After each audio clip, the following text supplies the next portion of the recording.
Α, μια βεντάλια. Τάπη, θέλω να σου μιλήσω. Τι θέλεις? Θέλω να σου μιλήσω ιδιαιτέρως. Ορίστε, λέγε, τι είναι? Ο Ντάρλινγκτον μας έκανε ηθική διδασκαλία για την αγνότητα της αγάπης και τα παρόμοια. Ενώ όλη αυτή την ώρα έχει κάποια γυναίκα μέσα στο σπίτι του. Όχι, δα, αλήθεια.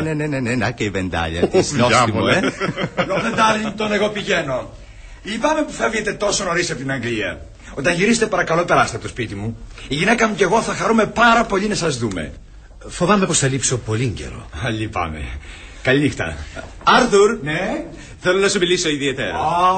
Όχι, έλα, σε παρακαλώ. Δεν μπορώ, φεύγω. Μα είναι κάτι ασυνήθιστο, θα σε ενδιαφέρει τρομερά. Κάποια νοησίες παλισσές. Όχι, Άρθουρ, αληθινά, όχι. Αγαπητό μου παιδί, δεν πρέπει ακόμα να φύγεις. Έχω να σου πω ένα σωρό πράγματα.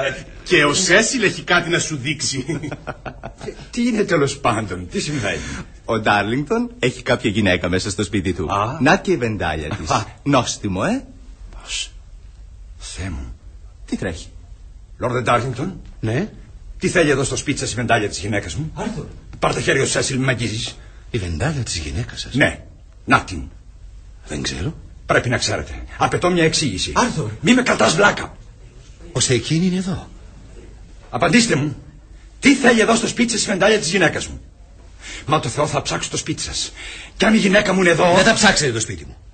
Δεν έχετε κανένα δικαίωμα να το κάνετε αυτό. Σας το απαγορεύω. Παλιάνθρωπε, δεν θα φύγω από το σπίτι σου προτού ψάξω κάθε γωνιά του. Τι σαλεύει πίσω από αυτή την κουρτίνα? Λόρδε Γουίντερμιρ. Κυρία Έρλιν. Φοβάμαι πως σε πήρα κατά λάθος τη βεντάλια της γυναίκας σας αντί για τη δική μου. Μου τη δίνετε? Ευχαριστώ. Λυπάμαι πάρα πολύ γι' αυτό.